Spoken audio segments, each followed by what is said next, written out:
Hello horror fans and welcome back to the Scariest channel on YouTube, top 5 scary videos, your little one-stop shop of horrors for all things terrifying and spooky that creep their way onto the silver screen. What's going on guys? As always, I'll be your horror host Jack Finch as we address something very dear and important to me, perhaps the best cinematic horror creation of recent times, Mike Flanagan's The Haunting of Hill House, as we take a look at the top 5 scary moments. Roll the clip.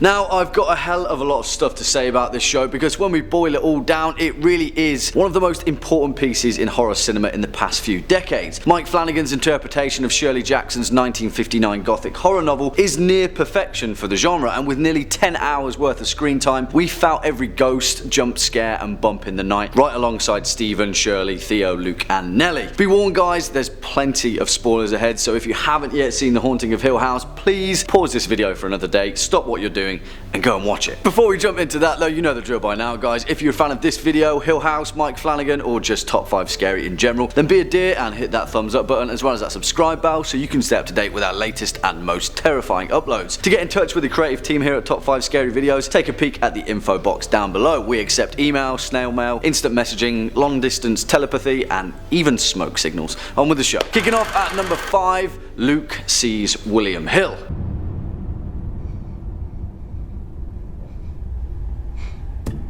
Now, I'm not going to sneak any bias into this list because the entire cast of characters and the Crane family are absolutely amazing in this show, but I've got a real soft spot in my heart for Luke. That poor kid saw so much stuff through those foggy little glasses that it's no doubt his mind needed a thorough 10 episodes of healing. It reached a climax in episode 4, The Twin Thing, where a mysterious old bowler hat ushered forward a tall, floating man into the hallways of Hill House. There's a lot of setup to get this scene that you just don't get without first planting the seeds, and Mike Flanagan nails it with this long panning 3-minute set piece. The thing that is most terrifying though is the uncanny visual of the actual ghost, William Hill, with his long gangly cane and his bowler hat floating listlessly across the floorboards. It's not a jump scare nor is it overproduced gore, it's pure numbing terror seen through the eyes of a child, and there's nothing more fear-inducing than that.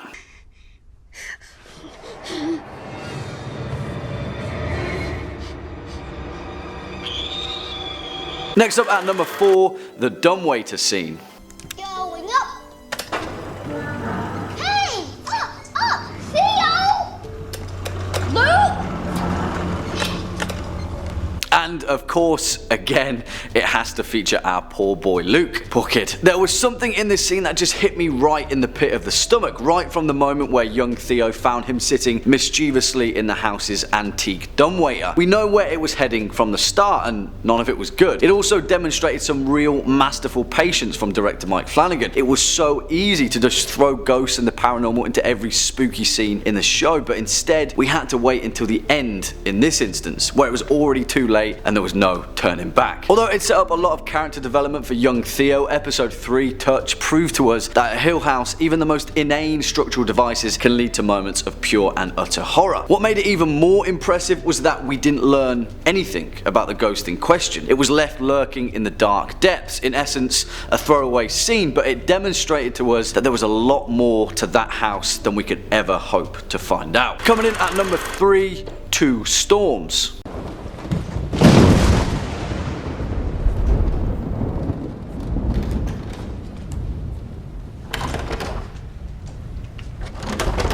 Yes, the entire episode, because this was the moment for me where I thought, holy moly, this show is a cut above the rest. An 18-page scene before a single editing cut, roughly 23 minutes worth of footage that played out in a long, almost stage play performance, creeping its way throughout the corridors of Hill House and the hallways of Shirley's funeral home, bound together by one haunting childhood memory and the stark, thunderous reality of death and a grieving family. When the thunder claps and we see Mrs. Hill sat bolt upright in the bed, it's worth so much more than a deliberate cut because we understand what's at stake. When the lights cut and we see that Nelly has disappeared, we know exactly where it's heading because we're right alongside the Crane family, feeling their hearts racing and their hands shaking on the flashlights. Really, honestly, Mike Flanagan put so much sweat and effort into this scene, and we as an audience audience reap such a masterful demonstration of a director at the top of his game. Heart-pounding stuff. Next up at number 2, Nelly's death.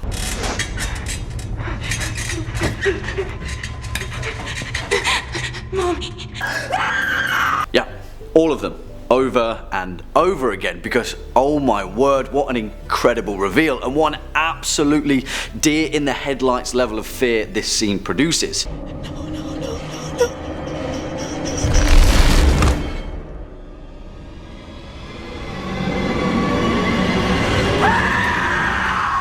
For me, this was the moment where all of those tiny little seeds planted earlier started to sprout and make sense. The 2 clicks of the porch light, the locket, the sleep paralysis. This is the moment where we knew Nelly was an incredibly important character in this show, but perhaps not for the reasons that we first thought. This is the moment where the ghosts of the past met the present and reality became that little bit more horrifying. But again, the stage had already been set. Since episode 1, we knew that we were only being shown fragments of this story from the perspective of both adults and children coming to terms with their own metaphorical and literal ghosts. And Nelly's, the youngest of all the Crane children, was inevitably the most important. Olivia warned Hugh to pull down those ropes when Nelly was still a kid. She also promised Nelly that she'd inherit that locket. One day, this would all be hers, and it was.